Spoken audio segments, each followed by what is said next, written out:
material eletrônico aí descartável, caso a lixoteca esteja fechada. Mas bem-vindos a mais um Papo Ambiental. Estou muito feliz de estar aqui hoje. Muito feliz aí com o nosso convidado também. Boa noite, Sidney. Tudo bem? Boa noite a todo mundo que está nos assistindo aí, curtindo a JMT News. Prazer estar aqui com vocês e falar um pouquinho sobre um tema que eu amo de paixão. Pô, bacana, hein? Eu acho que a gente vai ter muita coisa para conversar aqui, porque nossas ideias batem, né? Vamos lá, pô. Tamo aí pra isso. Dá boa noite aqui pro Ricardo Azevedo também, o Sombra do nosso programa. Boa noite, Sombra. Boa noite, Dantas. Tudo bem, meu querido? Tudo bem. Boa noite, Sidney. Seja bem-vindo. Boa noite, Ricardinho. Meu chuchu, meu querido. O Sidney é nosso chuchuzinho, né? A gente sempre tem um bom relacionamento, sempre tiver um bom relacionamento. E o Sidney é um dos caras dos boas praças que Foz do Iguaçu tem e de uma das melhores cabeças aí em todas as áreas, né? Da área que é a especialidade dele que você vai conversar hoje, mas também a área política o homem manda muito bem também, né? Não, legal. Então assunto não vai faltar aqui nesse nosso programa, né? Mas vocês vão falar de natureza, né? Vamos falar com certeza de meio ambiente. Né? Obrigado. Vamos deixar a política mais pro final do programa, se tiver tempo, né?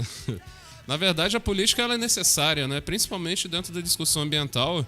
Eu acho que o Sidney ele tá bem inteirado aí, principalmente na questão do direito ambiental, né, e das leis, né, todo esse conjunto aí Vou ver se ainda lembro de alguma coisa, que protege aí o meio ambiente, né. Eu também não sou um sábio assim em questão de lei, né, mas eu sei onde recorrer quando alguma coisa está pegando, né. E antes da gente abrir aqui, né, eu queria passar um vídeo de uma denúncia que eu recebi sobre a trilha do Vietnã. E a trilha do Vietnã vai ser um dos nossos assuntos que a gente vai tratar aqui hoje, juntamente com a Estrada do Colono, né? Inclusive você tem uma vivência lá também. Vai compartilhar uma experiência aí com a gente, né? Você que viu de perto os fatos, os acontecimentos, né? O que pouca gente sabe, ouviu ou escutou, né?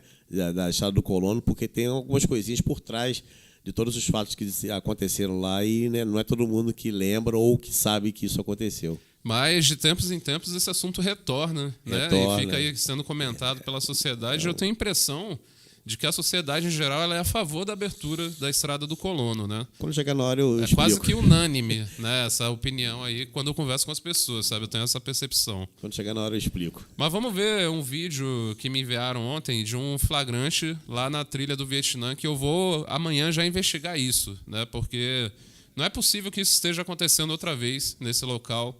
Né? Em 2020, eu tive a oportunidade de realizar com a comunidade uma ação de educação ambiental lá na trilha do Vietnã, né? Onde a gente recolheu o lixo de dentro daquele rio.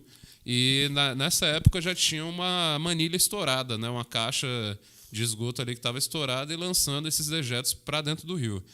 Pelo vídeo que eu recebi, parece que é a mesma situação, de novo. Né? Eu já sei até os pontos ali onde isso pode estar acontecendo. Mas antes de tomar qualquer providência, né? Tem que se investigar e na qualidade de geógrafo eu vou lá fazer esse estudo, né? E ter todas as provas necessárias para poder dar andamento a isso aí. Vamos dar uma olhada, Ricardo, nesse vídeo? Olha lá. Ó. Isso é um processo que você deve conhecer bem, né, Sidney? Eutrofização, né? Excesso de matéria orgânica. O aumento do aumento nitrogênio, né? Isso, aumento de micro-organismos. Isso vai acabar deixando a água imprópria, não só para consumo, como para sobrevivência de animais ali aquáticos, né? Peixe principalmente. Pois é, e em outras ocasiões, inclusive eu até fotografei, que eu não trouxe hoje aqui essa fotografia, mas eu vi lambari dentro desse rio, eu já vi jacutinga dentro dessa mata aí, né? E a gente vai ver no próximo vídeo também como que esse espaço ele é maravilhoso, sabe? Chega a ser inacreditável que dentro da área urbana de Foz do Iguaçu a gente tem um espaço com essa qualidade, né? E é um espaço que muitas histórias têm rondado ele ultimamente, né? Para linkar com isso, eu vou começar aqui lendo a matéria que saiu hoje na Rádio Cultura, né? O Ricardo vai botar ali na tela para a gente. Centro Cívico poderá não ser construído em terreno entre a Avenida José Maria de Brito e a BR-277. Aqui tem algumas implicações. Por que fazer essa relação, né? Porque ano passado se cogitou construir a sede da prefeitura e os órgãos próximo ao Charrua. E aquela mata do Charrua, ela é a mata da trilha do Vietnã. Ela é a cabeceira do rio Jupira, né? Tem que explicar também que aquela mata ali atrás do Charrua é a compensação ambiental da Itaipu pela construção do lago. E a gente vai ver isso aí também numa imagem de satélite daqui a pouco. O que eu quero dizer, né? O JNT News já noticiou aqui mais cedo, eu estava escutando, Em entrevista ao programa Contraponto, né, nessa sexta-feira, o secretário de Administração de Foz, Newton Bobato, informou que a nova sede da prefeitura poderá não ser construída no espaço onde estava sendo projetado o novo centro cívico, um terreno com área de 133 mil metros quadrados entre a BR-277 e a Avenida José Maria de Brito. No final dessa discussão aqui, né, o Bobato ele explica que o município perdeu uma oportunidade. Praticamente isso que aconteceu, né, Ricardo? Deixou passar essa oportunidade aí porque a lei da concessão dos terrenos federais para os municípios mudou, né? Mudou, mas tem um detalhe, né? O principal é o seguinte: lá o Reni Pereira conseguiu a área, na época do Reni Pereira, foi colocado, inauguraram uma pedra inaugural lá, fizeram palanque e tudo, porém não apresentaram nenhum tipo de projeto para que garantisse essa terra lá, esse terreno lá. Aí o prazo esgotou, a União tomou de volta, que era o prazo de 4 anos, se não me engano, 5 anos. A União tomou de volta, o Chico assumiu também, não deu andamento, não foi atrás para recuperar esse terreno também, e agora, recentemente, mudou a lei. Agora, a lei agora já não seria como era na época da... Não é mais uma doação, e sim uma concessão. Isso, uma concessão por 20 anos. Então, não compensaria. E mas aí? Por falta de atenção e projeto do negócio, deixar escapar essa oportunidade. E aí parece que o município ele queria pegar um financiamento para essa área que seria pago em 30 anos. Porém, né, dentro dessa mas nova tudo regra... bem, mas com o terreno doado definitivamente para o município, você pode fazer um financiamento para 30 anos que não tem problema nenhum, porque o centro cívico vai ficar lá, né? Agora veio essa nova determinação da Secretaria de Patrimônio da União e, claro, agora não interessa mais, né? E aí o município meio que dormiu no ponto e perdeu a oportunidade até de adensar, né, aquela área lá do centro cívico. À luz do plano diretor, né, que é o adensamento de áreas mais centrais para evitar o crescimento urbano acelerado, né, para as áreas periféricas da cidade, aproveitando que aquela região ela já é bem servida de rede de energia elétrica, né, saneamento básico e tudo mais, né? Né, Sidney? É mais ou menos isso, né? Foi mais ou menos, foi exatamente isso. Exatamente isso, porque eu presenciei uma reunião, né, entre pessoas responsáveis pelaquela área e, pela falta de projeto, a pessoa que era responsável disse: não vou devolver mais. Falou na minha frente.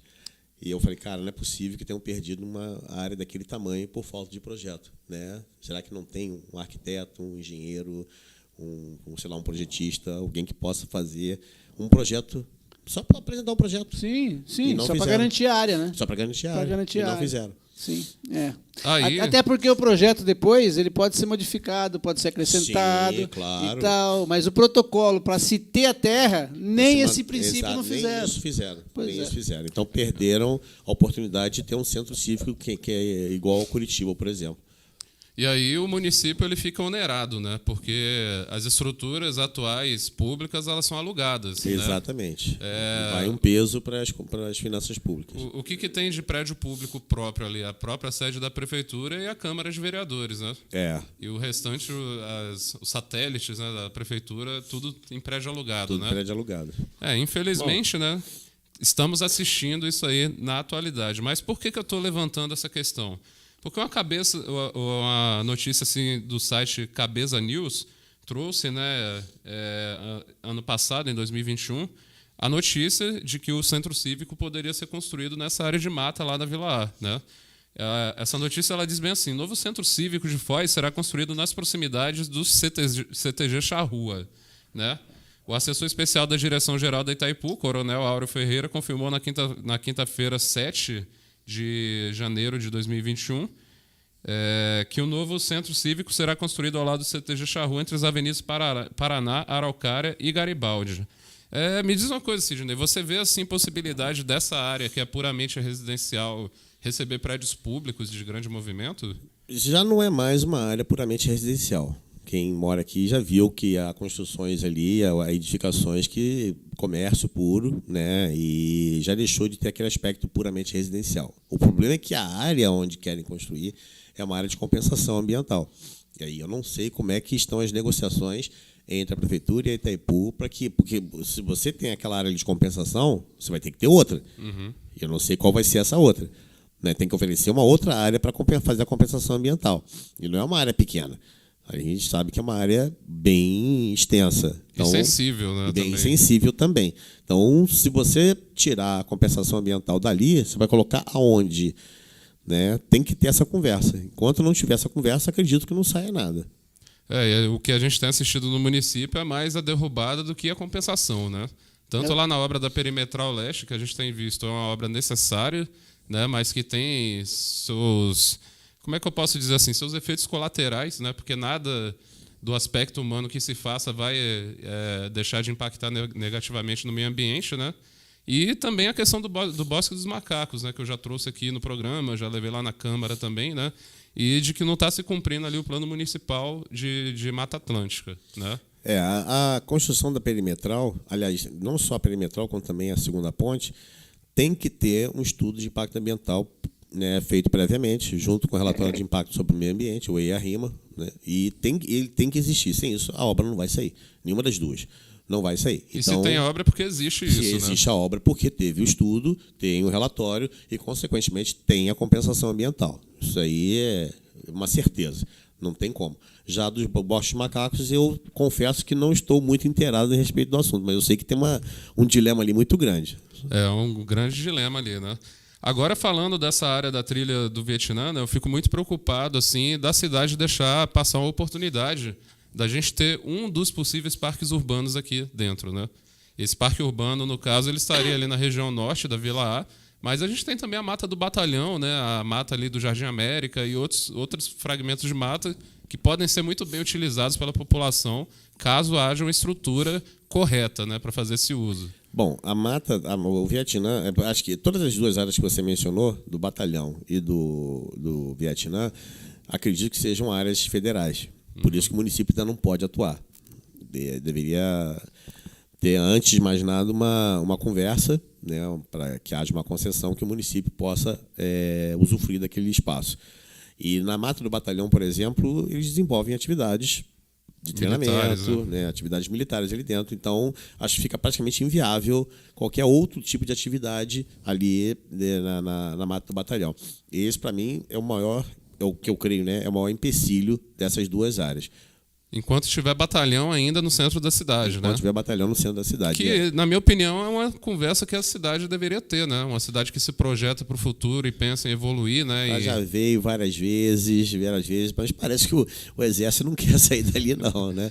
Parece. Eu fico imaginando assim que, até por questões logísticas, né, é muito inadequado a localização do Exército hoje ali no centro da cidade, né? É uma questão histórica, né? Então, eu não vou mexer nesse angu aí, porque tem caroço, eu não vou mexer nesse angu. Nesse momento não temos subsídios para isso aqui, né? Não temos. O que eu quero falar sobre essa área de compensação, tem uma imagem aqui de 1974, uma aerofotogrametria, que mostra como era essa área naquela época. Bota aí, Ricardo, pra gente dar uma olhada. Qual que é delas? É uma bem amarelada, assim, antiga. Ah, tá. E aí tem o antes e o depois dela aí. Então A gente vai poder compreender como é que era essa área, né? Ó, essa aí é a situação dela hoje, né? Olha, chega a ser uma riqueza, né? As copas das árvores com várias cores. Essa aí é do Vietnã? Né?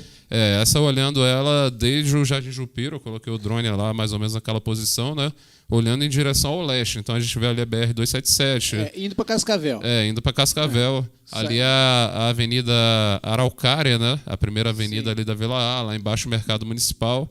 E a Avenida JK e Tancredo Neves ali. Aí uma outra visada dela, né? Agora eu queria ver, Ricardo, aquela imagem de satélite aí. Ela deve estar nesse hall aí. Dá uma mostrada aí. Aqui, acho que é essa aqui.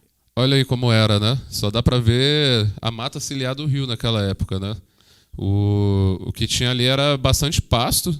Não sei... Você conheceu nessa época da construção da vila ali? Eu cheguei na cidade em 1990. Ah, então já estava bem consolidado aí, né? Já está bem consolidado. A mata ela já estava do jeito que a gente vê hoje. Exatamente, também? Exatamente, já estava bem consolidado, do jeito que a gente conhece hoje. De 74 para 90 são 30 anos, assim, de 90 para cá são 30 anos, né? Então você vê que 30 anos foram suficientes para a mata poder tomar o lugar. Passa aí a próxima imagem para a gente ver como é que ficou.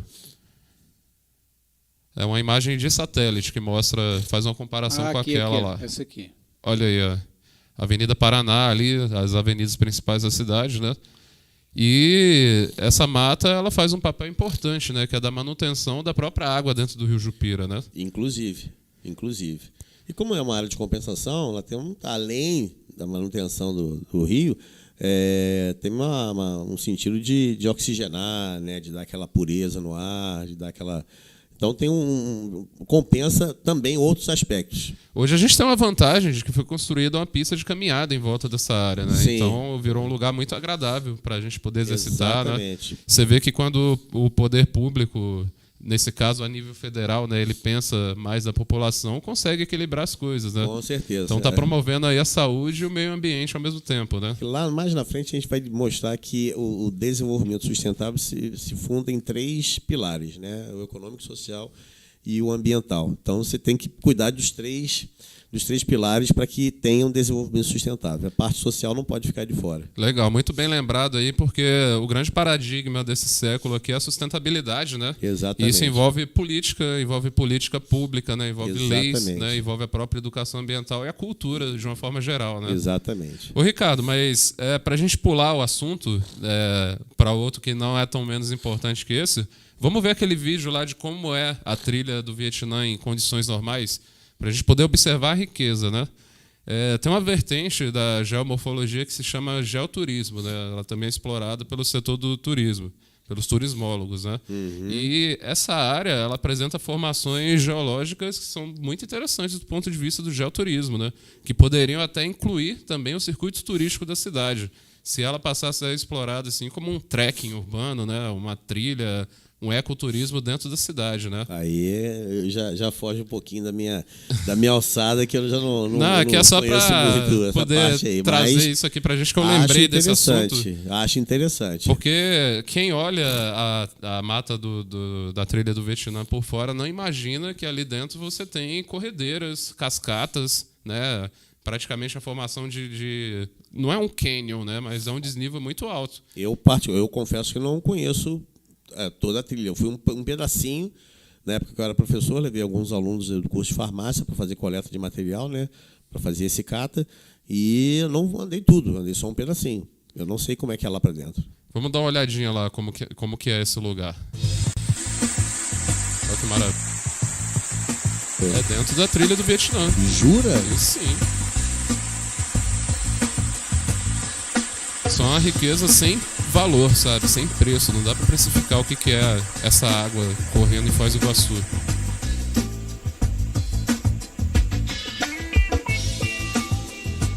Estou aqui há 32 anos e ia morrer sem saber que existia isso ali dentro, cara. Mas eu aposto que não é só você, sabe? É muita gente que não tem conhecimento dessa maravilha. Olha que linda essa água. Agora, se tem isso aí, agora mesmo que te digo que não vai ser centro cívico ali. Agora mesmo que te garanto. Tomara que não, né? Eu fico aqui na torcida para que essa área seja intocada. Não, mas né?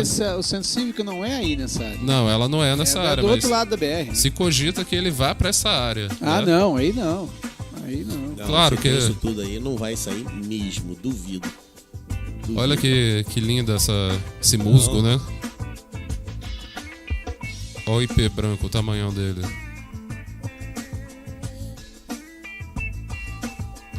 Mas não sai mesmo. Não sai mesmo. Não sai mesmo. Riqueza inestimável. Duvido. Também. Isso aí é uma mina, né? Um olho d'água. Pra você substituir esse local aí, olha, acho difícil encontrar outro em Foz do Iguaçu. Não tem. Igual esse não tem, não. Dificilmente. Tem um local muito parecido que eu andei aqui, que é o Rio Mimbi, né? Ali no Jardim Naipi ali. E o rio, ele fez ele escavou a terra assim de um jeito muito parecido ali, né? Um poção que até os meninos tomam banho ali, no meio de lotes, assim, sabe? Olha, eu ia morrer e não ia saber que tinha isso ali dentro.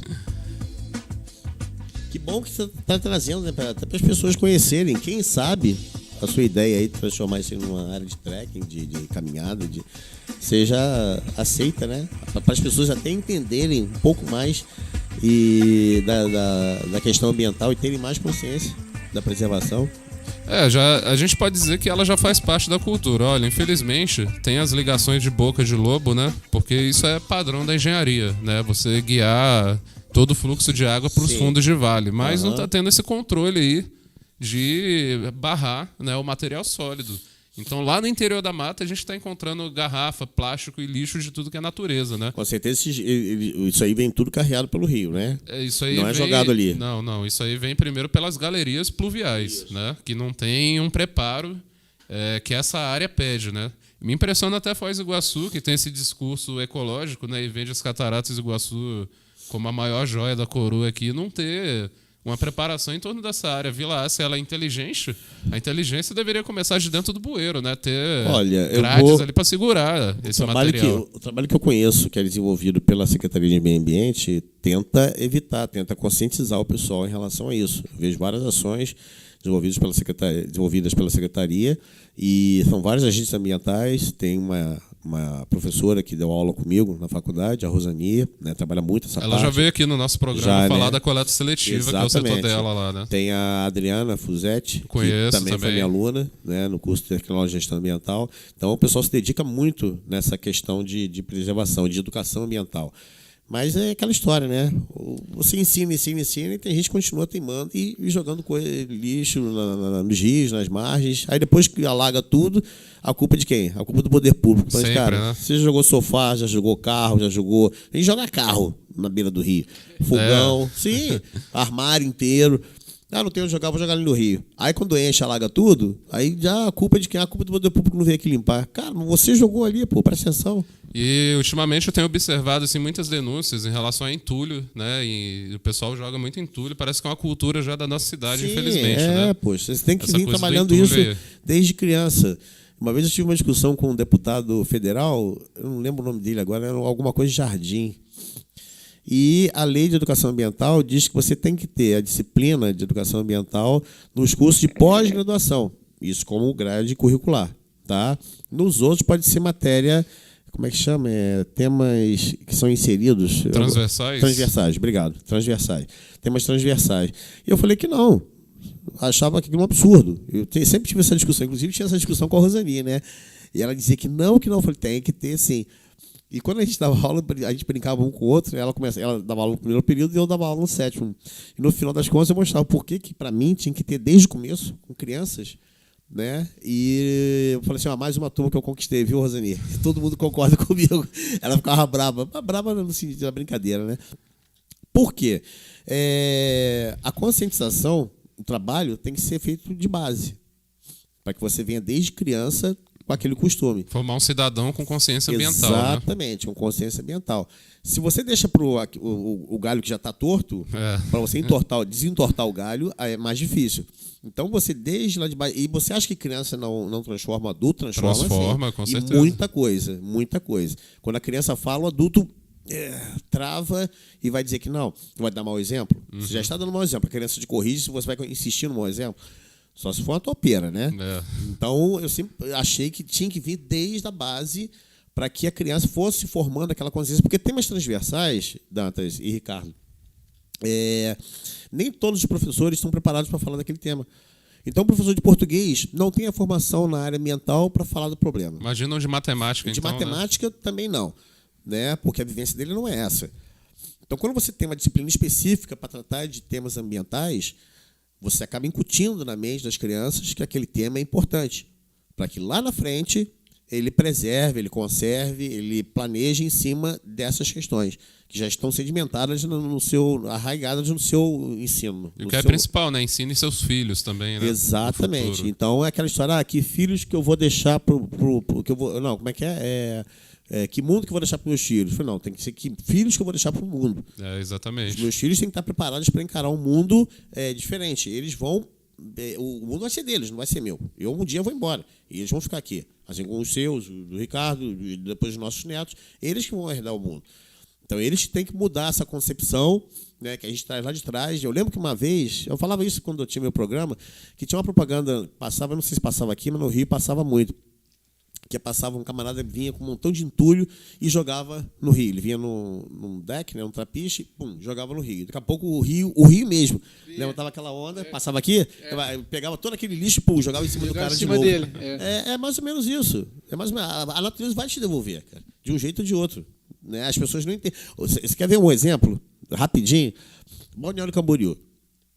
que eles estão fazendo lá? Alargaram a praia agora. Alargaram a praia. Né? Matinhos saindo no mesmo caminho agora. Hã? Matinhos aqui Matinhos, no Paraná e também. dizem que tem um plano em Itapema, minha praia, de fazer a mesma coisa. Eu falei, cara, o mar vai tomar de volta. Em pouco tempo. O mar né? vai tomar de volta. Aquilo ali não é do homem, aquilo ali é do mar. Ele vai tomar de volta. Minha cidade de Niterói tem uma praia chamada Piratininga. Niterói? Em Niterói. Conheço bem ali. Eu sou de Niterói. E, Piratininga, tomei muito banho ali em Piratininga. É minha praia preferida, né? A gente vivia lá em Piratininga. E na época o prefeito Manuel Franco ele urbanizou a praia de Piratininga. Ali era tudo virgem, né? Restinga, né? Isso, exatamente. E ele urbanizou Piratininga. Umas 3 ou 4. E olha que a faixa de areia em Piratininga ela é bem larga. É larga. Ela é bem larga. O mar veio e destruiu aquilo ali. Qualquer ressaca duas, ali já era, sim, né? Destruiu. Ali é concreto. É concreto. Aquilo não é uma tábua, não é um cimentinho, é concreto. O mar veio e destruiu 1, 2, 3. Eles pararam de consertar a praia. Porque o mar vem e destrói, cara. Então, quando ele quer tomar, ele vai tomar. O pessoal não tem noção assim de que as regiões costeiras elas são muito dinâmicas, né? Sim. Principalmente onde tem areia, né? Exatamente. Então você quer alargar. Outro problema que trouxe Campo Mourão Camboriú, o surgimento do tubarão. Por quê? Porque você mexeu no fundo do mar e começaram a subir farta alimentação para os tubarões. Eles começaram a aparecer, vieram na beira da praia. Mas isso Aconteceu é passageiro ou vai acontecer o tempo todo? Enquanto perdurar essa situação, você vai ter isso. Até o mar chegar e tomar de volta. Ele vai tomar de volta, uma hora ou outra. E ali os problemas são muito mais graves ainda, né? Eles estão pensando numa questão estética da Sim. praia, mas o próprio rio que passa ali atrás, ele é um dos rios mais poluídos do Brasil, né? Exatamente. Então você tem um problema, você acha que está solucionando um problema social, mas o problema ambiental que você está criando é muito maior. As pessoas não têm ideia do que vem depois. Exatamente. Entendeu? Deixaram chegar naquele patamar e agora, para recuperar, eles querem fazer isso. Vai dar problema. O mar vai tomar de volta. E falando em Rio de Janeiro, né? Logo ali, que é uma área de aterro infinita, né? Desde os tempos da coroa, né? Ali vai ter muito problema também, né? Vai. Todas as áreas costeiras, se o mar resolver tomar de volta, ele vai tomar de volta. E agora, diante desse cenário aí de aquecimento global, né? Aumento de 1,5 grau na temperatura, distúrbio do clima e tudo mais, né? A gente fica muito mais propício a isso tudo, né? Vai. Você vai ter não, você não vai ser aquele erguimento absurdo que o pessoal fala, vai subir 1, 2 metros, vai não vai ser inundar isso a tudo. cidade. Mas você vai ter um probleminha sério. Sério. Os maiores problemas são climáticos, né? A gente estava falando aqui da ressaca, por exemplo. Imagina uma ressaca com 1,5 metro acima do que ela faz hoje, né? Ela vai ter uma força muito mais potencializada, né? Em Barra Velha, ali em Santa Catarina também, eu fui visitar um amigo que tem casa ali e ele foi me levar para conhecer a praia. E nós passamos eram casas de 2 andares. Eram casas de 2 andares na beira da praia. Você só vê as fundações. Você passa lá, só tem as fundações. Tudo erodido. Foi tudo derrubado pelo mar. O mar levou tudo. Eram casas de 2 andares. O mar chegou lá e simplesmente varreu. Varreu tudo. Você só via as fundações. E ele falava assim, olha, cara, aqui só tem as fundações das casas. Nem pilares tinha mais. Só as fundações, só aquela parte reta lá onde sobe as paredes. O mar levou tudo. Brinca com a natureza, né? Não, meu filho, não tem como. Você vai brigar com a natureza vai chegar e vai te tomar de volta. Se ela quiser, ela vai tomar de volta. Agora, ainda dentro do assunto ambiental e climático, né? Fazendo um link com o que aconteceu aqui na nossa cidade, né? A gente está com a notícia aí de que a passagem do ônibus vai aumentar agora para R$5, né? Claro, existe toda uma conjuntura mundial, inclusive agora na época da guerra lá da Ucrânia, né? Onde a OPEP está segurando lá o preço do petróleo, não está produzindo muito, e isso está impactando aqui, né? Isso eu vejo que está forçando uma transição energética a nível planetário, né? Aqui no Brasil não vai ser diferente. A gente está vendo aí o aumento da participação da energia solar, da energia eólica, né? Dentro da matriz. Só que a gente ainda está vendo timidamente a troca do motor a combustão, né? Pelo motor elétrico, né? Bom, primeiro tem que aplaudir o Brasil, porque foi o primeiro país no mundo a ter uma alternativa para os combustíveis fósseis, que foi o programa Pro Álcool, se não me engano, na década de 1970, surgiu a Copersucar, né? Até o Emerson Fittipaldi fundou uma equipe brasileira. Se não me engano, foi em 76. Isso que eu ia falar, 76 que ele montou essa equipe de Fórmula 1, equipe genuinamente brasileira. Claro, nós já não tínhamos tecnologia, então não foi aquele sucesso, né? Era motivo de piada, Mas ele teve essa coragem. Por isso que eu acho, só fazendo um parênteses rapidinho, quando muita gente aplaude o Ayrton Senna porque ele andava com a bandeirinha do Brasil, eu falo, cara, eu acho que é uma das maiores injustiças que o pessoal faz no Brasil é não reconhecer o Emerson Fittipaldi como o primeiro cara que realmente quis mostrar que o Brasil era capaz. É uma das maiores injustiças. Eu acompanhei Fórmula 1 desde 1975. Depois que nós tivemos pilotos de ponta, eu parei de acompanhar, mas acompanhava diariamente. O meu irmão mais novo, nossa, ele era um crânio em Fórmula 1, sabia tudo. Discutia igual para igual com qualquer comentarista. Reginaldo Leme. Até com por aí. Ele não é porque era meu irmão, não, mas ele era impressionante. E o Emerson teve essa coragem de fundar uma equipe brasileira. O pessoal fala, o Senna andava com a bandeirinha. Eu falei, cara, o Emerson fundou uma equipe brasileira. Você quer mais do que isso?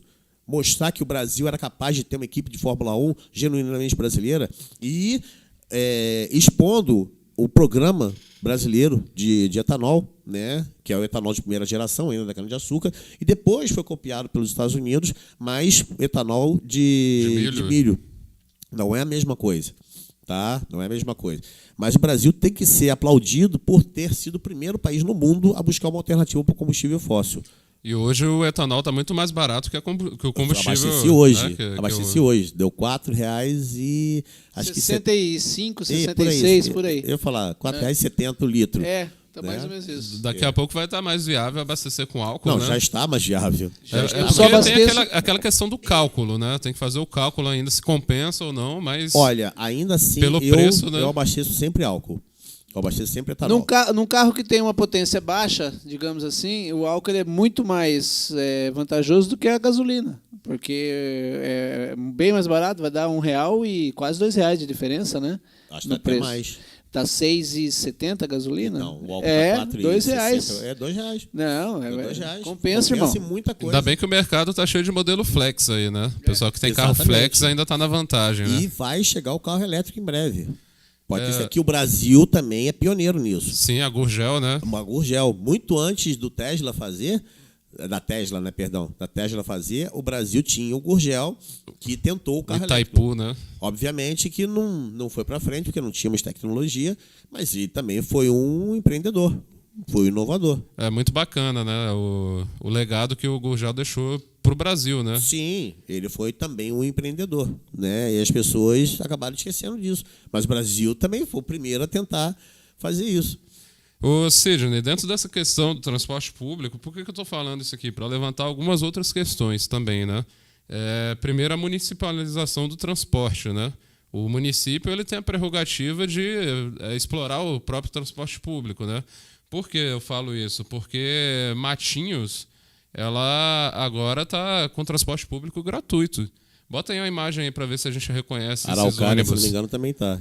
Olha lá. Está bem próximo disso. O Ricardo vai colocar ali os ônibus que estão sendo utilizados em Matinhos agora. Você conhece esses ônibus aí?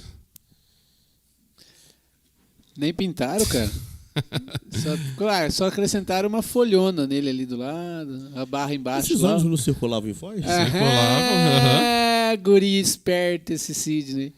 Agora eu achei estranho ali que no fundo do ônibus parece a bandeira de Foz do Iguaçu, né? Deixa eu buscar aqui para ver se a bandeira de Matinhos é aquela ali. Deixa eu ver aqui, já vou ver aqui. Peraí. E olha lá o ônibus com ar-condicionado também. É a bandeira de Matinhos, ela é meio parecida, né? O padrão. Só muda as cores ali e o brasão da bandeira também. É de Matinhos mesmo. Ó, a matéria do G1, né? Deixa eu ver a data aqui, ela foi do dia 8 de junho agora. Matéria bastante recente, né? Matinhos, no litoral do estado, terá ônibus de transporte público gratuito para toda a população, moradores ou visitantes, a partir da sexta-feira, dia 10. Então já está em vigência isso aí. De acordo com a administração municipal, a gratuidade no serviço está respaldada em lei municipal aprovada na Câmara de Vereadores em setembro de 2021, sancionada pelo prefeito Zé da Ecler, do Podemos, né? Eu não vou ler o resto aqui da matéria, mas é muito interessante ver que quando um município trabalha também pelo transporte público, ele está trabalhando pelo meio ambiente, né? Aliás, imagina se Foz do Iguaçu estivesse disponível um transporte público gratuito, né? As pessoas não iam começar a migrar dos seus carros, que está lá gastando combustível, lançando gás carbônico no ar, para poder utilizar um transporte público. Pelo menos se ele fosse gratuito, né? Você diminuiria a circulação de veículos, consequentemente, diminuiria a quantidade de CO2 expelido no ar, né? Porém, aumentaria em 300, 400, 500, 600, 1000% o número de carros na cidade para atender a demanda, né? De ônibus, né? De ônibus. Mas isso aí faz parte de um planejamento, né, claro. de uma cidade que se propõe ao século XXI, né? Sim, Que eu acho que Se você for para outros países, né, e aí principalmente Estados Unidos, o pessoal lá usa transporte público, né, metrô e ônibus, e também táxi. bastante, né? São poucos os que usam carro mesmo para se locomover. Então você usa o transporte público, ele funciona, ele é de qualidade, atende todas as expectativas da população, e o carro fica para um final de semana, para uma viagem mais longa. Ele, né, nessa parte, funciona mesmo. É interessante ver esse tipo de exemplo aqui, porque ainda ressurge uma esperança, né, da gente poder ter, pelo menos em Foz do Iguaçu, uma passagem por menos da metade do preço, R$1,50, que era dia de domingo, né, que possibilita as pessoas, pelo menos, a praticar o turismo dentro da cidade, né? Eu não vou entrar nessa seara, porque é questão política, né? E aí a questão política deixa para os políticos resolverem. Você viu, Mas foi a Câmara, né, que tomou a iniciativa. Isso, né? a gente pode ir acompanhando, Fica a dica discutindo. Fica a dica. A dica tá deixada aí. Vamos falar Senão vai estragar aqui nosso assunto Não, também, nosso né? assunto Não é vai ficar ambiental. legal. Então É vamos falar ambiental. de questão ambiental. Mas você vê que o meio ambiente está intrínseco à política também, né? E o meio ambiente se resolve lá na Câmara de Vereadores. Tanto que a quantidade de leis para o meio ambiente é uma coisa absurda, né? E a nossa lei ambiental é uma das melhores, se não a melhor do mundo, tá?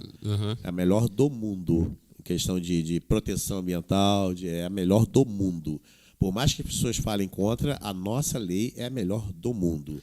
Eu estou aqui com um ex-aluno meu, Marco Ferreira, Marquinho, um abraço, meu querido. Eu estava falando com ele mais cedo, inclusive, sobre a trilha do Vietnã. Isso. Se for a mesma pessoa aí que eu estou pensando, né? O Marquinho, namorado da Érica, né? Então é ele mesmo. Ele mesmo. Ele tá ligado aí no assunto aí. Sim, Marco foi meu aluno, um grande cara, né? Aliás, mandar um abraço aqui pro meu vizinho Abel Lopes, também está aqui com a gente, o Denis Lima. Deixa eu até ver os comentários aí, me dá uma força aí, Ricardo, vamos ver. O Hammer também está aqui com a gente, boa noite. E agora entrou o Dito Vitorassi para falar da questão dos ônibus. Mas, Vitorassi, eu vou me abster de comentar em relação a isso, porque isso eu vou deixar para os políticos. Eu estou aqui para falar das questões ambientais. Então, eu não vou alimentar essa discussão, porque isso aí vai longe e não vamos chegar a lugar nenhum. Ô, Sidney, mas você me fez lembrar aí do programa que você tinha, né? Você já tá no clima e puxou os comentários, né? Já interviu aí no meio, né? Eu assisti o seu programa também, de vez em quando, sabe? Obrigado. Eu até cheguei a comentar lá algumas vezes, assisti umas entrevistas da Anice Gazawi também na época, né? Obrigado. Eu achava bacana aí o conteúdo que você trazia. Mas por que você parou com o programa? Conflitos, né? Conflitos que eu falo de horários. Sim. Porque o Marcos, com quem eu apresentava o programa, ele faz faculdade, e a faculdade começa bem no horário do programa. Então a gente não pôde tocar para frente. Mas, quem sabe um dia a gente volte aí a... Você pensa em retomar a programação da Web TV? O Web TV está sendo um fenômeno, ainda mais em Foz do Iguaçu, né? Eu tenho conversado com pessoas de outras cidades que não sabem o que é a Web TV, sabia, Ricardo? Sério? O pessoal não sabe. Vem pro JNT fazer um cursinho rápido, a gente explica. Lá para frente, deixa o Marcos terminar a faculdade dele, aí a gente conversa de novo. O material tá todo guardado, né? Esse negócio de Web TV é pioneirismo, né? Se a gente for ver aqui. E aí, falar de meio ambiente, Web TV ainda é mais pioneiro ainda, mais né? pioneiro ainda, é verdade. E o JNT Web TV tá aí com essa... O programa Papo Ambiental já tá com 1 ano e meio de apresentação, legal, né? Começamos ano passado, aí o Ricardo me convidou para poder fazer essa palhinha aqui e deu bastante certo, né? Eu fico feliz que assim como você aí, uma visita ilustre, já vieram outras pessoas também. Que legal. E inclusive a Bibiana Orsi também, policial federal, né? Sim, minha colega de trabalho. Mas enquanto aí você também é policial federal, né, cara? Aposentado já. Aposentado. Faz 6 anos. Teve bastante atuação, principalmente coisa cabeluda aqui na região, né? Olha, algumas. Algumas. Você me mandou umas fotos hoje, mais cedo, da sua atuação lá na época do fechamento da Estrada do Colono, né? Vamos tocar nessa ferida aí? Vamos, né? Vamos. Mostra aí, Ricardo, a foto dele.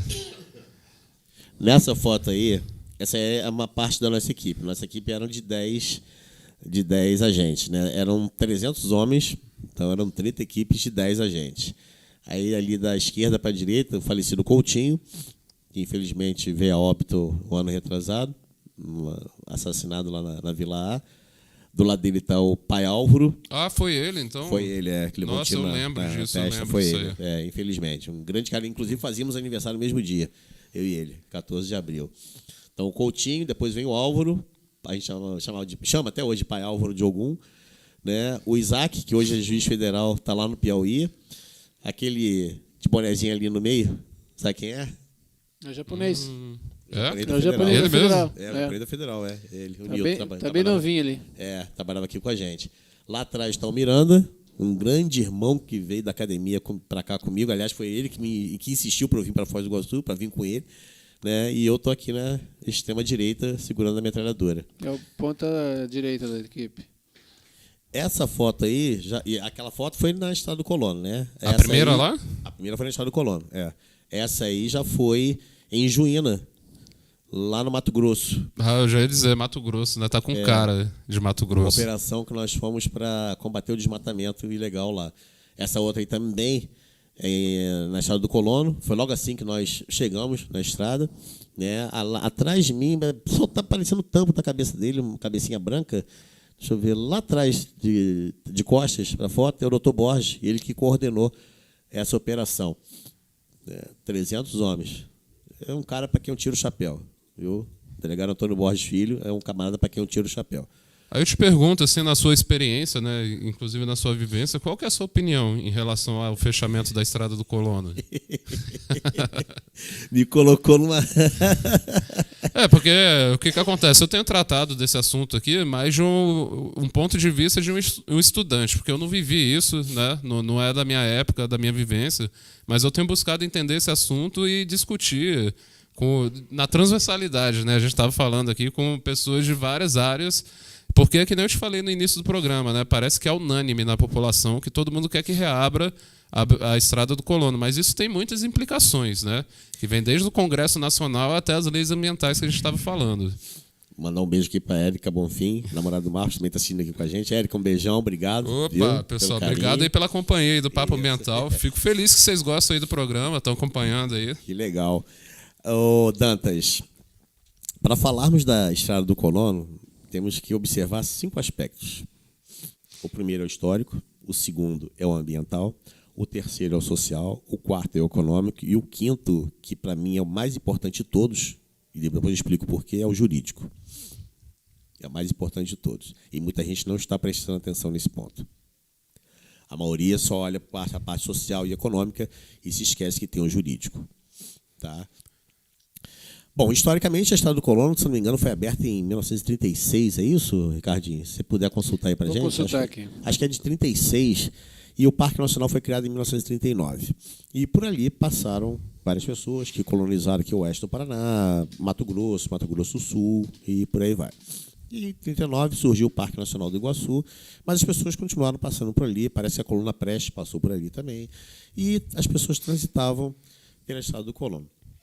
Em dado momento, acho que foi na década de 1980, salvo engano, houve o fechamento dessa estrada por questões ambientais. Bem, então essa é a parte histórica. Né? A questão ambiental é porque ali é um remanescente de Mata Atlântica de extrema importância para a região, porque da Mata Atlântica original só restam 8%. Então, é um remanescente e as interações que ocorrem por ali são muito intensas. Se você segmentar essa mata, você corta essas interações. Tá? Ah, mas o impacto é mínimo. Olha, não tem essa de impacto mínimo. Impacto é impacto. E você... enquanto ela estava aberta, ainda tinha uma esperança. Aí a questão, vou juntar a socioeconômica, porque a social é que ligava as cidades de Serranópolis, do Iguaçu, até Capanema, e eu passei ali algumas vezes, né, indo para a praia. Famílias se visitavam, né, se viam, e com o fechamento da estrada você é obrigado a dar uma volta de mais de 100 quilômetros para um visitar o outro. Então a questão social já ficou um pouco prejudicada, né, nesse quesito, por conta disso. E a questão econômica é porque as duas cidades praticamente morreram. Então você não tem um polo econômico nas duas cidades.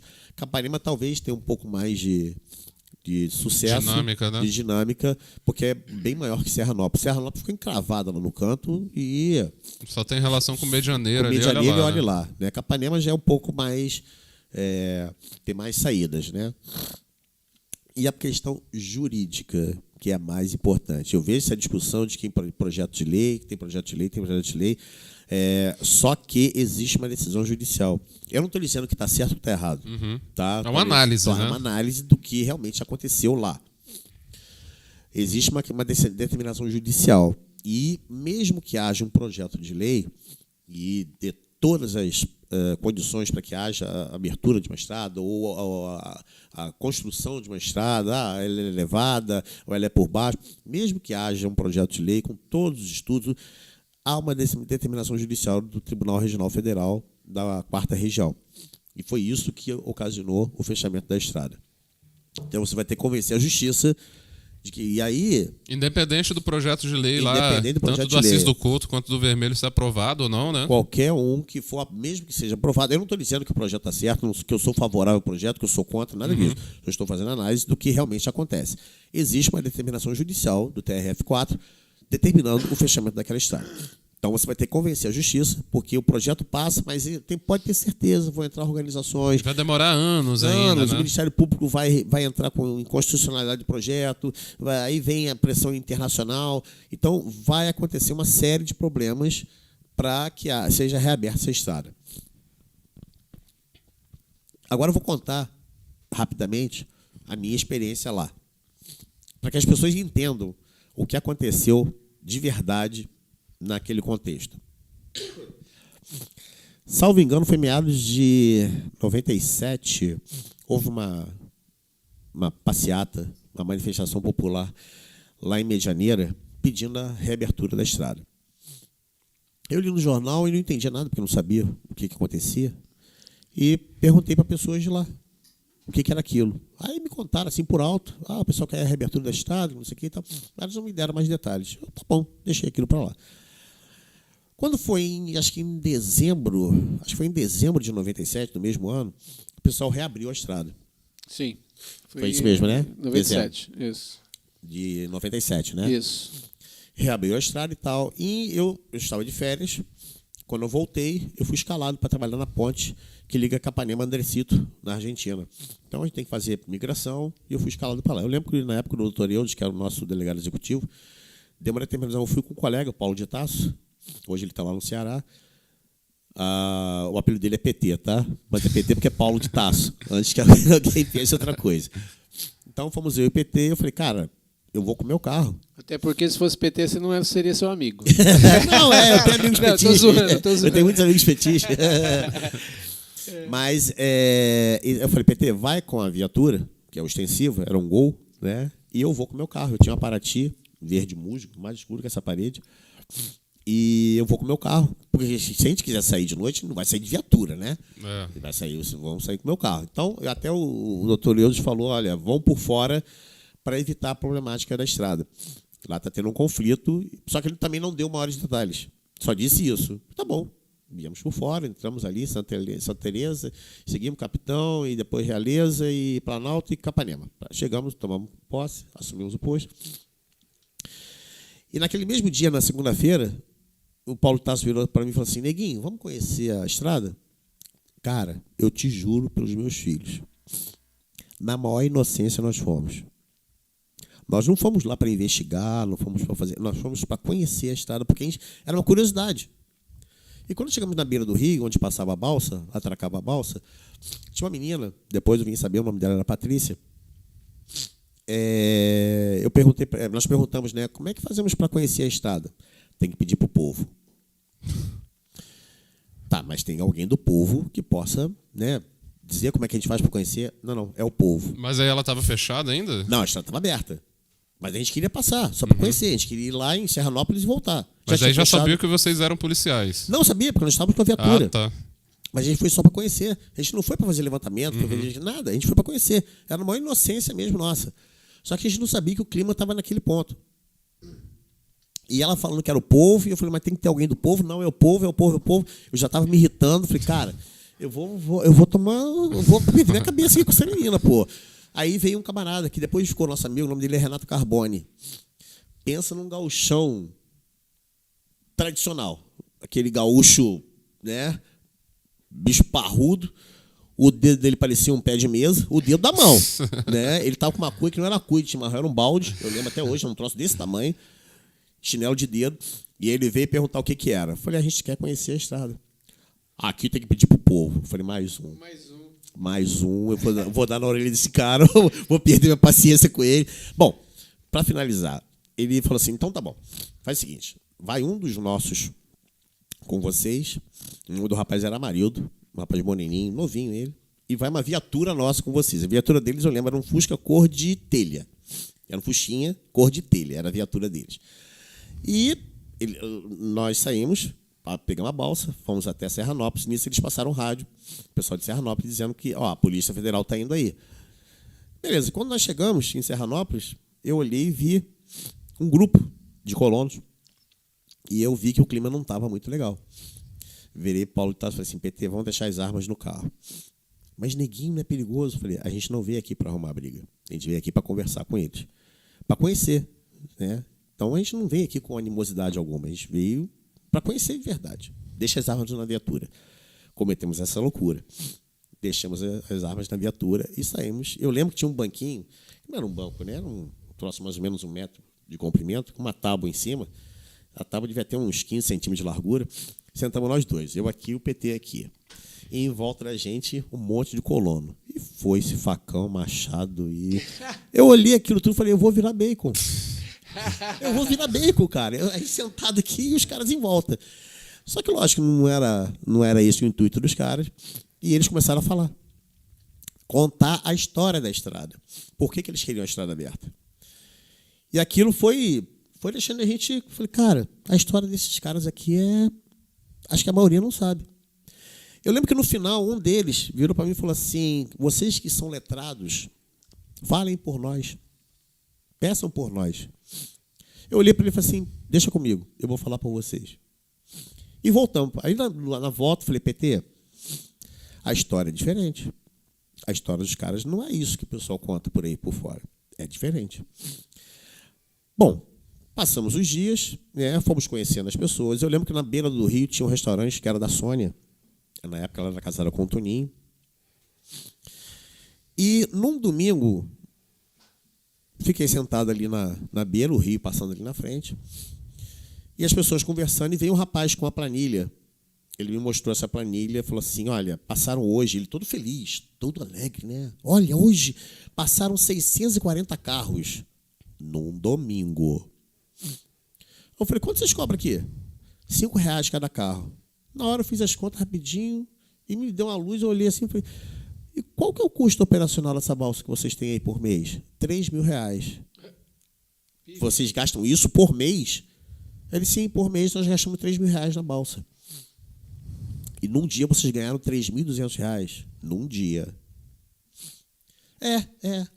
Falei, cara, é muito. Pensei comigo, é muito dinheiro. Esses caras não vão dar conta de cuidar desse dinheiro.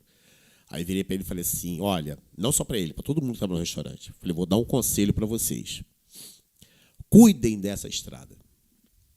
Porque senão vocês vão perdê-la. Peguem esse dinheiro que vocês estão ganhando aí e façam vocês um plano de manejo. Contratem biólogos, contratem profissionais da área, façam vocês um plano de manejo. Mostrem boa vontade para o judiciário, porque senão vocês vão perder essa estrada. Deu 6 horas, fecha a estrada, não deixa passar ninguém mais. Tá? Só carros pequenos, não deixem passar veículos grandes, ônibus, caminhão, carreta, não deixem passar. Cuidem da estrada, senão vocês vão perdê-la. Não, pode deixar que não vou fazer. Tá bom, beleza. E aí, a partir daí, eu comecei a usar a estrada também para ir para a praia. Passava por ali, lógico, em curto tem muita coisa, né? Passava por ali e ia embora para a praia.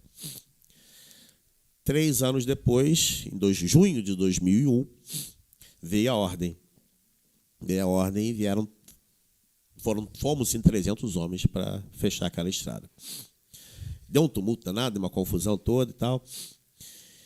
E aí, num dia lá, estava frio, ia ter uma reunião, ali tinha uma igreja pertinho, ia ter uma reunião. E nisso, já era de noite, que eu olho assim, quem eu vejo chegando? A Sônia, que era a dona do restaurante. Do restaurante, né? Ela com os olhos assim arregalados, assustada, ela estava na companhia de um rapaz, que eu não sei quem é. Ela com os olhos arregalados e olhando aquilo tudo. Aí quando ela me viu, eu falei, oi, Sidney. Eu falei, oi, Sônia, tudo bem? Ela, nossa, o que está acontecendo aqui? Eu falei, está acontecendo aqui o que eu falei para vocês lá atrás, quando eu estive lá com vocês. Eu avisei que isso ia acontecer, não avisei? Nesse ínterim, nesse espaço de tempo, entre a minha ida e depois a minha volta para fechar a estrada, certa noite, num plantão, estávamos na delegacia, ainda era aqui no centro, um colega chegou com uma fita de videocassete e falou assim, dá uma olhada nessa fita aí, no que tem nesse vídeo. A fita era cópia de um serviço da P2, um serviço reservado da PM. 10h30 da noite, os caras colocaram uma câmera escondida e passando o veículo. Então o dinheiro subiu na cabeça ali. Não era o dinheiro, cara, era tráfico. Era tráfico de drogas. E era um serviço da P2.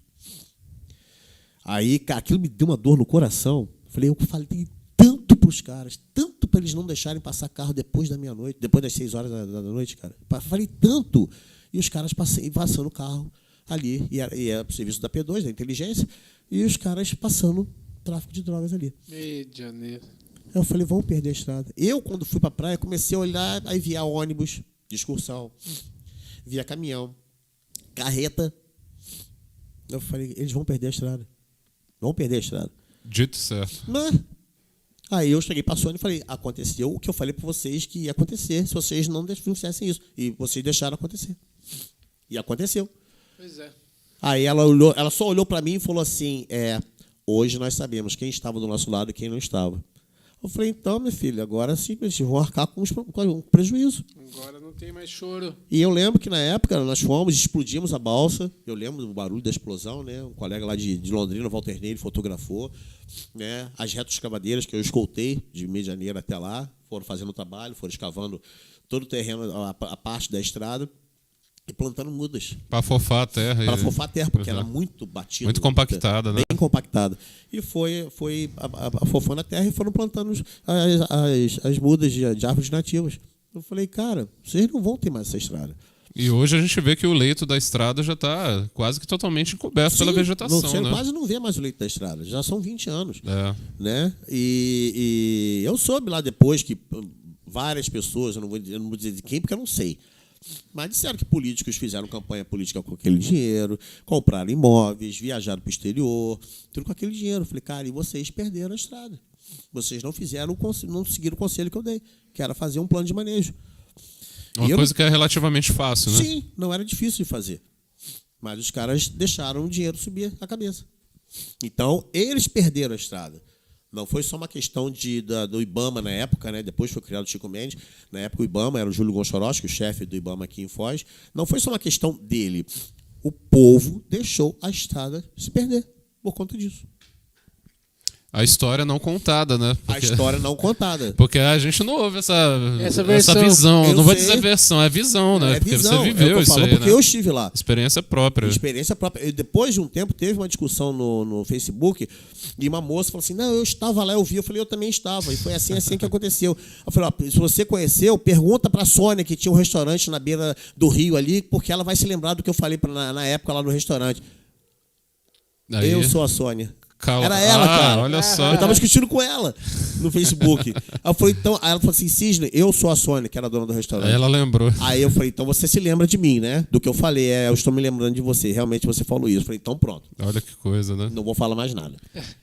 É que dentro desse assunto eu estava lendo uma notícia nova, né? Dizendo assim que a revista Science alerta sobre a abertura de estradas dos parques nacionais. Então ela discorre sobre tudo isso que a gente comentou até agora, né? Isso quer dizer que o mundo está de olho também aqui na nossa região, né? Claro, cara. Pô, você vai segmentar, porque agora a vegetação se regenerou. Você vai causar outro impacto para abrir uma estrada. Ah, mas a estrada é por suspensa. cima. É suspensa. Você vai causar impacto do mesmo jeito. Do mesmo jeito. Do mesmo jeito você vai causar impacto. Né? Tem barulho. Né? Aí os animais... Uma vez eu estava voltando de lá, eu dei de cara com um cervo. Coisa mais linda, cara. Eu ali andava 40 quilômetros, né? Eu andando a 40 e de repente eu parei o carro e eu vi tinha um cervo olhando para mim. O farol bateu nele, já era a última viagem da estrada, né? 6 horas, e o cervo parou e ficou me olhando. E eu falei, cara, primeira vez que eu vejo isso aqui. Então, realmente, os animais transitavam por ali. E agora a questão da onça pintada também, né? Também. Se tem a onça, é um bem indicador de que toda a cadeia alimentar está ali dentro daquela área, né? Exatamente. A pessoa fala, mas lá em Foz do Iguaçu tem a estrada que vai para as cataratas. Mas é uma coisa bem diferente, porque ela já está ali há muito tempo. É bastante controlada, né? É bastante controlada. Hoje você não entra mais de carro. Antigamente você entrava, hoje você não entra mais de carro. E você tem já está sacramentado aquilo ali. Entendeu? Você não está causando outro impacto. Hoje você vai causar outro impacto.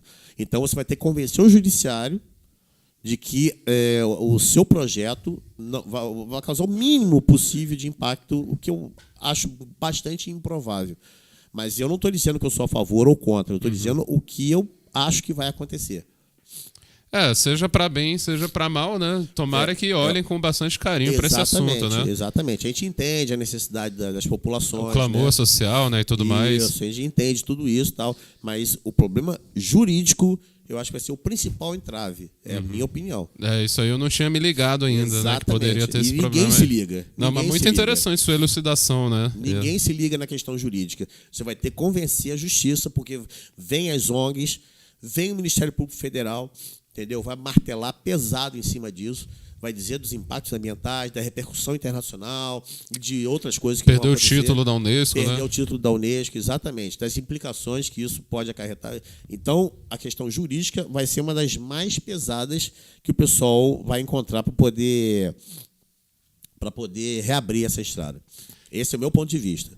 Agora, dentro desse universo da Estrada do Colono, a gente tem uma questão que, na minha opinião, é muito grave, né? Um trecho de aproximadamente 40 quilômetros da BR-277, entre Matelândia e Santa Teresa do Oeste, que ainda não é duplicado. Nem me fala, porque eu passo nesse trecho, eu pego um pedaço desse trecho já há algum tempo, há uns 10 anos que eu pego um pedaço desse trecho. E a BR-163 também ainda está lá com a obra toda travada, né, da duplicação. E isso seria um facilitador, né, até de desenvolvimento para a região. Duas cidades que se viram isoladas, né, com o fechamento da Estrada do Colono ali. Se eu não me engano, esse pedágio começou em 97, não foi isso, Ricardinho? Foi. 97, acho que foi em 96, eu estava passando na BR, e bem na Polícia Rodoviária, ali em Santa Terezinha. E tinha uma equipe fazendo uma pesquisa. O que você acha da duplicação da BR? E como eu devia estar indo para o Rio de Janeiro, eu falei, bom, se ficar igual a Castelo Branco, que são 4 pistas, um espetáculo de rodovia, sou totalmente a favor. Beleza, não ligo de pagar pedágio, desde que tenha conforto, segurança para você transitar. Ah, beleza, tá bom. Isso acho que foi em 96, 97, veio o pedágio. E os caras só duplicaram daqui até Matelândia. Jaime Lerner. E mesmo assim com muita força. E o restante do trajeto, pelo menos até Cascavel, não foi duplicado. A última obra que teve ali foi em 2015, né? Foi até Matelândia. Foi até Matelândia. E agora parece que tem alguns trechos que eles estão duplicando. Alguns trechos. Eu fui para a praia no início do ano. Alguns trechos estão sendo duplicados, mas não são todos. Então o pedágio vai voltar, você pagando caríssimo. Quando ele for implementado, já vai pagar caríssimo. Diz, vai ficar 60% do que era antigamente. Cara, a primeira praça aqui de São Miguel do Iguaçu era R$18,30. Facada. Você bota aí 60% disso aí, vai dar mais de R$10. Sim. E lá em Santa Catarina, né? Quanto é que se paga no pedágio? R$1,50? R$3 no máximo? Já aumentou. Já está R$2,50, se não me engano. E mesmo assim não é tão absurdo igual era aqui, né? Não. E a pista é ótima, né? A BR-101 lá. Eles duplicaram primeiro. Eu sei porque eu peguei a época que eles estavam duplicando, você ficava parado 3, 4 horas, um sol danado, porque os caras fechavam para explodir pedreira. Mas eles duplicaram tudo primeiro, para depois sim colocar as praças de pedágio e aí fazer a cobrança. Não só de Curitiba para baixo, para Florianópolis, mas de Curitiba para São Paulo também. Foi a mesma coisa. A Regis ali, né? A Regis Bittencourt. Sidney, eu tô vendo aqui que o horário tá muito avançado. Eu tinha outras perguntas pra gente poder conversar, mas o que eu faço aqui? Eu vou estender o convite para você voltar outra vez aqui no Como programa. diz meu irmão, né? Tem segundo tempo. Não, vai ter que ter o segundo tempo. Ele tá assistindo aí. Porque eu tenho uma fé pela biologia, né? Eu gosto de conversar com biólogos também, porque é esse contato com o meio ambiente, né? A análise das coisas, ali, das estruturas biológicas, né? E a geografia, ela bebe um pouco dessa água também, né? Então, eu acho que vai ser legal a gente conversar também sobre assuntos biológicos numa próxima conversa aí. Olha, eu sou apaixonado por biologia, né? E que você tem uma pesquisa também, né? Que eu achei muito interessante o tema dela e queria saber mais profundamente sobre esse assunto aí, mas não vamos dar spoiler, né? Vamos deixar para próxima isso aqui. Inclusive, a filha de uma grande amiga também está desenvolvendo uma pesquisa, ela está indo para CI Biogás, baseada quase no mesmo princípio que o meu. Até passei um artigo do meu trabalho para ela, dar uma olhada. Então dá para você fazer um trabalho paralelo. Quando eu soube qual era o tema, eu falei, cara, show. Maravilha. Vou orientar. Não, já tem um orientador dela. Eu já saí da área educacional faz tempo. Mas você não dá aula mais hoje? Não. Já tem 7 anos. Mas eu sou apaixonado por biologia, me apaixonei por educação. É um segmento que eu me senti realizado. Bacana. Minha maior realização foi formar meu filho, cara. Ele é biólogo Ele também? É biólogo também. Oh, que bacana, hein? Tal pai, tal filho. Meu filho, só que eu gosto mais de biologia de laboratório, né? Microscópio. E ele não, é campo. É campo. Você entrega uma bota, um facão para ele e um cantil d'água e deixa. Esse é dos meus. E ele vai abrindo trilha, vai formando secto lá e aí o bicho é biólogo de campo mesmo. Bom, eu agradeço aí por você ter aceito o convite aí e vir aqui abrilhantar nosso programa, né? Poxa, obrigado. Eu tenho certeza que o Papo Ambiental ele está cumprindo essa função aqui de disseminar educação ambiental via internet, né? E pessoas como você aí, trazendo assunto para o nosso programa, né? Ele se consolida cada vez mais. Obrigado, viu, Sidney? Eu que agradeço a minha oportunidade. Desculpa se eu me estendi muito, mas não, eu acabei empolgando e eu acho que esse tema da Estrada do Colono é um tema pouco conhecido. Porque eu fiquei muito indignado quando soube quem estava ganhando dinheiro, o que os caras estavam fazendo com o dinheiro, né? E não cuidaram da estrada. Hoje a população paga por inconsequência de uns e outros. Infelizmente, Infelizmente. Agora você imagina que riqueza pra gente se tivesse a estrada aberta, funcionando, toda bonitinha, com todo respeito e tal. As gerações que poderiam ter uma educação ambiental ali dentro, curtindo o Parque Nacional, né? Além da transição de uma região para outra, mas também junto com a natureza, né, Sidney? Assim, coladinho, com respeito, né? Se tivessem cuidado, né? Pois é. O pessoal reclama, por que você não pode entrar no parque? Nós temos várias categorias de unidade de conservação. Está muito tempo estourado aí, dá para falar isso rapidinho? Diz aí, diretor. Vai 5 minutinhos. Então tá bom. Nós temos várias categorias, né? O Sistema Nacional de Unidade de Conservação nos permite várias categorias de unidades de conservação. E o Parque Nacional é a unidade de conservação de proteção integral, né? Essa questão de unidade de conservação surgiu nos Estados Unidos, através do Parque de Yellowstone. Só que lá eles não têm uma mata tão exuberante como a nossa. Eles não têm uma biodiversidade tão grande como a nossa. Mas lá, eles permitem que você entre, visite, pernoite por lá, fique por lá, desde que você comunique na entrada onde você vai, o que você vai fazer. Eu vou para tal lugar, vai ficar lá? Vou ficar lá hospedado, eu vou montar minha barraca lá, vou acampar lá por 3 dias. Porque se depois de 3 dias você não voltar, os caras vão lá te procurar. Entendeu? Mas eles permitem que você entre e você usufrua do parque. Mas a consciência, porque já não tem mais, a consciência ambiental deles é um pouco diferente da nossa. Muito mais avançada, pelo jeito, né? Muito mais avançada, justamente porque eles não têm mais nada. Não só os americanos, como os europeus também. Os europeus, principalmente. E agora estão entrando num caminho perigoso, porque o gás russo foi cortado e os caras estão tendo que queimar o que tem ainda de floresta. Tá? Então a consciência ambiental deles era muito avançada. Então, dá para discursar sobre isso por muito tempo, né? É uma pena que nosso tempo está acabando, né? Porque eu também poderia ficar aqui horas e horas conversando com você. Só deixar um recado pro Sidney aí, que quem mandou um abraço para ele foi o Abel Lopes. Ele disse que o Sidney é um ótimo professor e, além de tudo, é especialista em cheiro. Eu vi essa do Abel. Ele não tem o que fazer e aí fica... Eu vi essa do Flamenguista. Deixa ele comigo. Pessoal, infelizmente, estamos chegando ao fim, né? Ricardo, queria te perguntar o seguinte: terça ou sexta, semana que vem? Sexta, continua. Então o nosso Papo Ambiental continua aí na sexta-feira, semana que vem, às 19h30. Ainda não tenho convidado confirmado, mas se liguem lá nas minhas redes sociais e nas redes sociais do JNT Web TV também. É o do Jornal Novo Tempo Foz ou Novo Tempo Foz, Ricardo? Novo Tempo Foz. Novo Tempo Foz aí pro JNT Web TV e Dantas Foz aí pra mim, tanto no Instagram quanto no Facebook. E vocês podem rever esse programa aqui também nas redes sociais do JNT Web TV e amanhã lá no canal do Dantas do YouTube, que tá com um conteúdo muito interessante também. Sidney, mais uma vez, obrigado. Boa noite aí. Vou pedir pro Ricardinho deixar guardada a pergunta do Vitorassi. Ele perguntou por que o poder público não planta árvores frutíferas nos locais de meio ambiente e beira do lago de Itaipu Nacional, pois assim os animais não passariam fome. Algum inconveniente? Na próxima eu respondo. A Lutécia Duarte também aqui que... Minha mãe, sabia? Não perde um. Oh, que legal. Obrigado. Tá em todas, Pra tentar o ambiental hoje foi ótimo. Obrigado, viu, Técia? Muito obrigado. Obrigado mesmo. E eu agradeço a audiência aí também. Muito obrigado aí pela companhia e até o próximo Papo Ambiental na sexta-feira, 19h30. Grande abraço pra vocês e bom fim de semana.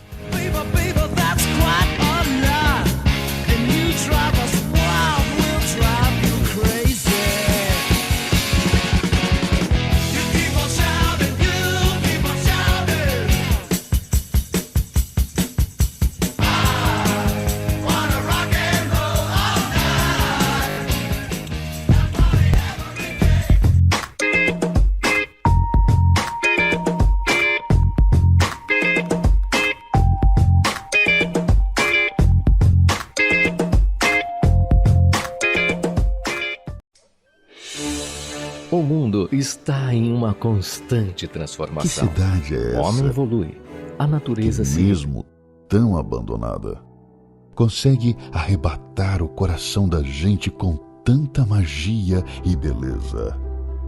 Que cidade é essa que, mesmo recebendo tão pouco, ainda é capaz de nos dar tanto? Que força é essa que resiste ao descaso, lutando bravamente para manter a sua integridade e a sua história? Que gente heróica é essa, que acredita tanto no que espera, que aguenta firme o que vive? Que cidade cheia de sabedoria é essa, que aguarda pacientemente a hora em que seus filhos novamente a tornarão grande e respeitada?